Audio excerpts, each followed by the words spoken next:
Hello. Hello, well, students, welcome to Batham class. Today I will again discuss some basics of mathematics. और इस series में मैं पहले भी कई वीडियो बना चुका हूँ और आज हम जानेंगे सरफेस एरिया और वॉल्यूम में स्फीयर और हेमीस्फीयर से रिलेटेड कुछ फार्मूले। तो क्या होते हैं वो फार्मूले, आइए डिस्कस करते हैं। स्फीयर जो जानते हैं अभी एक सॉलिड गोला होता है। सॉलिड गोला जैसे हम कंचे की बात, मार्बल्स की बात कर सकते हैं, जो सॉलिड हो, जो अंदर से भी ठोस हो, हॉलो ना हो। तो जैसे मिट्टी की एक गेंद बनाई जाए तो वो कैसा होगा? सॉलिड होगा। तो जो सॉलिड, जैसे नींबू, we just take example of lemon, तो लेमन की हम बात करें तो वो क्या है? सॉलिड। तो वो एक स्फीयर का फॉर्म है। तो अगर हम लेमन का जो येलोइश पार्ट होता है पूरा का पूरा, वो कहलाता है सरफेस। तो सबसे पहला जो फार्मूला आता है इसका, वो आता है सर्फ कर्व्ड, क्योंकि वो देखिए कर्व के फॉर्म में होता है, इसलिए कर्व्ड सरफेस एरिया। और इसका फॉर्मूला होता है 4πr²। 4πr², 4 जानते हैं कांस्टेंट है, पाई जिसकी वैल्यू 22/7 होती है, 22/7 है, और आर मीन्स रेडियस, इसकी यूनिट वही एरिया वर्ड आ जाए तो उसकी यूनिट मीटर स्क्वायर या सेंटीमीटर स्क्वायर। फिर इसी को ही हम टोटल सरफेस एरिया भी कह देते हैं। टोटल सरफेस एरिया की बात करें तो उसका भी फार्मूला यही होता है। ठीक है। नेक्स्ट जो फार्मूला है वो वॉल्यूम का, जो आपका मार्बल है या जो लेमन है उसका वॉल्यूम कितना होगा, तो हम उसकी अगर बात करें वॉल्यूम की तो वो होता है फॉर्मूला 4/3πr³। ये इसका फॉर्मूला है। अगर हम हेमीस्फेयर ले लें, हेमीस्फेयर का मतलब जैसे आधा कटा नींबू। अगर हम नींबू जो कि पूरा है उसको अगर हम काट दें तो आधे भाग में बढ़ जाएगा, दो इक्वल पार्ट में बढ़ जाएगा।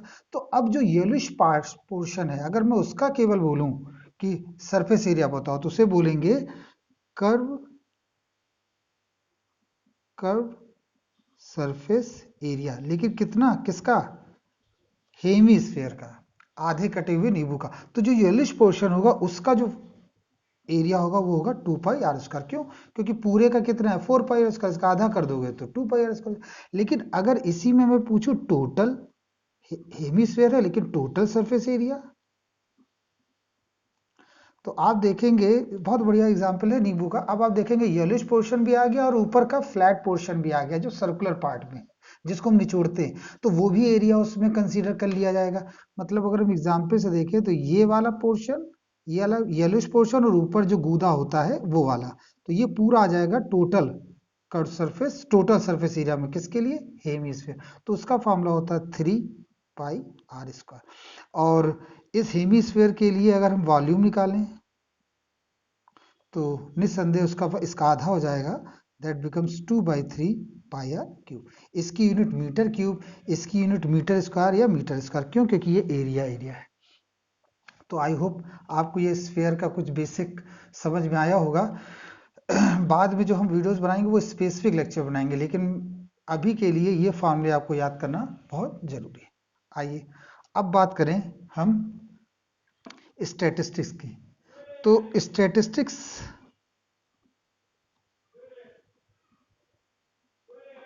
अगर हम स्टैटिस्टिक्स की बात करें तो स्टैटिस्टिक्स में आप जानते हैं कि ये 9th में भी है और 10th में भी है। तो इसमें क्या होता है? डेटा होता है। Data means numbers. तो उन डेटा को how to collect, how to interpret, how to represent, तो अगर हमें इन चीजों को जानना होगा तो हम स्टैटिस्टिक्स को पढ़ते हैं। मतलब हाउ टू कलेक्ट, ये तो आपके कोर्स में भी नहीं होगा क्योंकि यहाँ पर आपके कलेक्टेड डेटा ही होगा, पहले से ही आपके पास कुछ नंबर्स अवेलेबल होंगे। जैसे मैंने कहा एक क्लासरूम में 100 स्टूडेंट्स हैं तो उनको मार्क्स प्राप्त हुए हैं। एक टेस्ट लिया गया जिसमें मार्क्स है 10 में है उनके मार्क्स, तो किसी को 2 आएंगे, किसी को 3 आएंगे, किसी को 0 आएंगे, अप टू 100 बच्चों के हैं तो किसी के 9 आएंगे। तो इस तरह से पूरा कितने बच्चों के हो गई है? 100 स्टूडेंट्स के, 100 स्टूडेंट्स। तो ये कहलाता है डेटा। तो अब इस डेटा को हम रिप्रेजेंट भी करते हैं। तो रिप्रेजेंट, ग्राफिकली रिप्रेजेंट किया जाता है। तो आप देखते हैं पीआई, पाई चार्ट होता है, फिर आपका बार चार्ट होता है, फिर आपका हिस्टोग्राम होता है। हम इनकी चर्चा नेक्स्ट वीडियो में करेंगे, लेकिन अभी मैं आपको केवल स्टैटिस्टिक्स का कुछ बेसिक बता रहा हूँ कि ये कहलाते हैं डेटा। अगर आप क्लासरूम में गए और 10 बच्चों का आपने वेट कलेक्ट कर लिया तो जो वजन होगा वही कहलाएगा डेटा। तो उस डेटा को रिप्रेजेंट करते हैं पाई चार्ट के रूप में, जिसमें आपको याद होगा एक सर्किल टाइप का बनता है, बार चार्ट के रूप में जिसमें आपको पता होगा कि इस तरह से वर्टिकल लाइंस होती हैं, और हिस्टोग्राम में इस तरह से बनता है जो कि काफी क्लोज होती हैं एक दूसरे से जुड़ी हुई। ये आपका हिस्टोग्राम का होता है। बार चार्ट में इस तरह से, जैसे मान लीजिए कि हमने 4 डेज का टेम्परेचर मेजर किया कि टेम्परेचर क्या होती है मंडे, ट्यूसडे, वेडनेसडे, थर्सडे, तो इधर हमने टेम्परेचर लिख लिया, इधर टेम्परेचर है और इधर आपका क्या है, डेज हैं। तो ये जो बार्स हैं वो ये डिफाइन कर रहे हैं कि कितने डिग्री टेम्परेचर उस दिन था मैक्सिमम, कितने डिग्री ट्यूसडे को। तो इस तरह के जो डेटा को है उसको हम बार चार्ट के माध्यम से रिप्रेजेंट करते हैं। स्टैटिस्टिक्स में जो महत्वपूर्ण चीज जो स्टडी की जाती है वो आता है मीन। मीन, तो मीन का फार्मूला क्या होता है? मीन को हम एक्स बार से डिफाइन करते हैं, एक्स बार, और इसका फार्मूला होता है सिग्मा एक्स अपॉन एन। ये ग्रीक लेटर्स में आते हैं, इनको ये ग्रीक लेटर्स होते हैं। ये सिग्मा ये समेशन को रिप्रेजेंट करता है। अगर आपने ये लिख दिया तो इसका मतलब कई चीजों को आपने एडअप किया हुआ है। तो एक ये फार्मूला होता है। ये फार्मूला जो लगता है ये एवरेज निकालने का, मीन निकालने का। एक और फार्मूला होता है x bar is equal to sigma f x upon sigma f. यहाँ एफ जो हमने लिखा है एक्चुअली ये फ्रीक्वेंसी है और एक्स वो डेटा है। मार्क्स हो सकते हैं, वेट हो सकते हैं, कुछ भी हो सकता है। तो अगर हम इसी में बात करें कि ये जो हमने मीन लिखा है, ये जो मीन लिखा है ये किस तरह के डेटा पे अप्लाई होता है, तो देखिए हमने कुछ नंबर्स लिखे हैं 5 स्टूडेंट्स के, 5 स्टूडेंट्स के कुछ नंबर्स लिखे हैं। जैसे मान लीजिए 10 में उन्हें प्राप्त हुए हैं 2, 5, 6 और 9 और 5। ये हैं 10 स्टूडेंट्स, 5 स्टूडेंट्स के। तो अगर इसका मीन पूछा जाए तो आप सबको ऐड कर देंगे, 2 + 5 + 6 + 9 + 5 डिवाइडेड बाई 5। तो जब आप जोड़ लेंगे तो जोड़ के जो निकलेगा एक्चुअली वही आपका आंसर हो जाएगा। जो भी आप ऐड करके निकालेंगे वो आपका आंसर में आ जाएगा। जैसे यहाँ हम ऐड करें तो 5 5 10 2 12, 12 + 15 9 6 15 बट डिवाइडेड बाई 5, 5 2 7 और ये 2 5, 5.4। तो ये इसने मीनिंग, इसको बोलते हैं इंडिविजुअल सीरीज। और अगर हम इस तरह से कभी डेटा को रिप्रेजेंट करें, एक तरफ एक्स है और एक तरफ एफ है, कुछ मार्क्स लिखे हमने 2 3 5 6 9, तो 2 मार्क्स मिले हैं 10 स्टूडेंट्स को, 3 मार्क्स मिले हैं 20 स्टूडेंट्स को, 5 मार्क्स मिले हैं 5 मार्क्स मिले हैं 40 स्टूडेंट्स को, 6 मार्क्स मिले हैं 10 स्टूडेंट्स को, और 9 मार्क्स मिले हैं 30 स्टूडेंट्स को। तो ये हमने लिख दिया, these are number of students और दीज आर मार्क्स। इनको हम ऐड कर लेंगे, तो अगर हम इन्हें ऐड करेंगे तो 0 3 7 3 10 11, तो कुल मिला के 110 क्या है स्टूडेंट्स हैं, 110 स्टूडेंट्स हैं। और जो मार्क्स प्राप्त हुए हैं ये 110 स्टूडेंट्स को जो टोटल मार्क्स मिले हैं वो इस हिसाब से, जिनमें से 10 स्टूडेंट्स को 2 मार्क्स मिले हैं और 20 स्टूडेंट्स को 3 मार्क्स मिले हैं, 40 स्टूडेंट्स को 5 मार्क्स। तो ये कहलाती है फ्रीक्वेंसी और ये कहलाते हैं मार्क्स या डेटा। ठीक है, इसको ऐसे पढ़ते हैं कि 2 नंबर कितनी बार आया, 10 बार आया, 3 नंबर कितने। तो अगर हम इसमें फॉर्मूला लगाना चाहें तो इसमें ये वाला फॉर्मूला लगता है, x bar is equal to sigma f x upon sigma f. ये फॉर्मूला यहाँ पर अप्लाई किया जाता है। ठीक है, तो आई होप इसमें कैसे अप्लाई होगा, इन दोनों को मल्टीप्लाई करके आप इधर लिख देंगे सिग्मा एफ एक्स, तो ये हो जाएगा 20, ये हो जाएगा 120, 3 दूनी 6 सॉरी 60, और ये 5 20, ये हो जाएगा आपका 200, और ये हो जाएगा 60, और ये हो जाएगा 270। तो आप इन सबको एडअप कर लेंगे तो जो निकलेगा वो कहलाता है सिग्मा एफ एक्स, और ये जो आपने निकाला था ये क्या है, सिग्मा एफ। ये सिग्मा एफ है और ये सिग्मा एफ एक्स जो एडअप होके आएगा, बाद में ये फॉर्मूला लगा देंगे। जब हम फ्यूचर में इनके न्यूमेरिकल करेंगे तब और डिस्कस हो जाएगा। और अगला इंपॉर्टेंट, अच्छा इस तरह की सीरीज को हम बोलते हैं, ये जो हमने एक्स और एफ फॉर्मेट में जो सीरीज आती है इसको नाम देते हैं discrete series. Discrete discrete series, इस तरह की सीरीज को नाम क्या दिया जाता है, डिस्क्रीट सीरीज।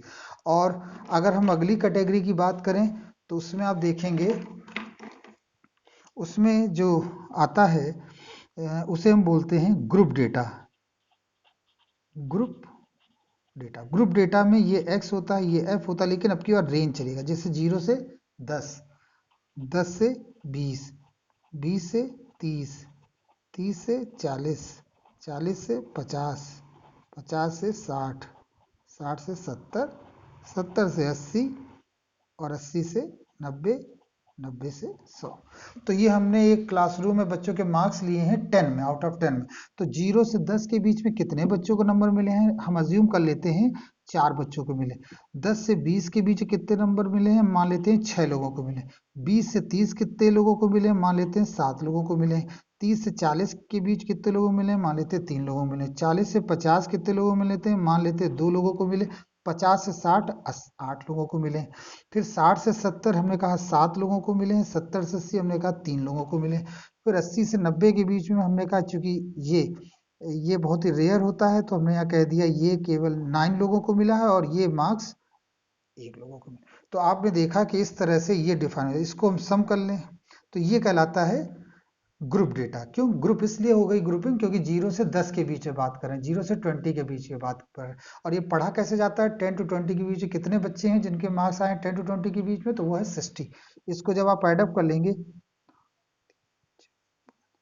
तो ये आ जाएगा आपका 50। इसी को हम बोलते हैं सिग्मा एफ। देखिए 6 4 10, 10 30 40 और 1 50, ये और इसी में हम फॉर्मूला फिर आगे अप्लाई कर देते। तो ये आपका ग्रुप डेटा। इसको ग्रुप डेटा में भी 2 कैटेगरी होती हैं, इंक्लूसिव सीरीज और एक्सक्लूसिव सीरीज। ये जो है वो एक्सक्लूसिव सीरीज है, इसको बोलते हैं एक्सक्लूसिव एक्सक्लूसिव सीरीज। इसको नाम दिया जाता है एक्सक्लूसिव सीरीज का। इसमें एक फार्मूला और याद कर लीजिए, इसी में आता है मीडियन। मीडियन के लिए डेटा को बढ़ते हुए ऑर्डर में रख देते हैं, अरे असेंडिंग ऑर्डर में, जैसे 2 3 4 5 9। और हम यहाँ देखते हैं कि कितने ये ऑड है या इवन है। अगर ये ऑड है, अगर number of item is odd, odd जानते हैं वो जो 2 से डिवाइड नहीं होता है, तो उस केस में जो आपका फार्मूला बनेगा वो बन जाता है n+1/2th टर्म। और इवन है, अगर इन केस इवन का है तो उस केस में जो मीडियन का जो फॉर्मूला बनेगा वो लिखेंगे n/2th plus n/2 plus 1th divided by 2, और यहाँ पर हम लिख देंगे टर्म। तो आई होप ये चीज़ें आपको समझ में आ रही होंगी, जिस हिसाब से हम ये बताने की कोशिश कर रहे हैं कि median is equal to n/2th plus n/2 plus 1th term. इन दोनों में विशेषता देखिए, n+1 लिखा है, यहाँ n/2 प्लस 1 लिखा हुआ है। तो एक और फॉर्मूला यहाँ पे आनेंगे, मोड क्या होता है। मोड का मतलब होता है कि कोई एक पर्टिकुलर नंबर कितनी बार आया हुआ है, उसी को हम मोड की संज्ञा देते हैं। मतलब how frequent a particular number occurred, जैसे 2 2 4 6 2 2 2।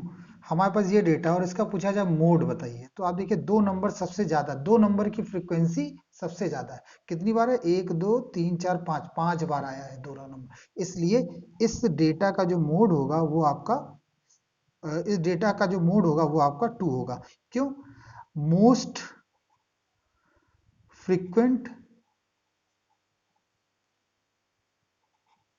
नंबर। अगर मोस्ट फ्रिक्वेंट नंबर है तो हम उसी को क्या बोलेंगे, मोड। अब एक रिलेशन भी होता है मोड, मीडियन और मीन में, उस रिलेशन को आपको याद कर लेना है। वो रिलेशन होता है mode is equal to 3 median -2। आपको ये फॉर्मूला याद कर लेना है, ये formula, this is very important, this is very important. Mode is equal to 3 median -2 mean. I hope you like it. Thank you.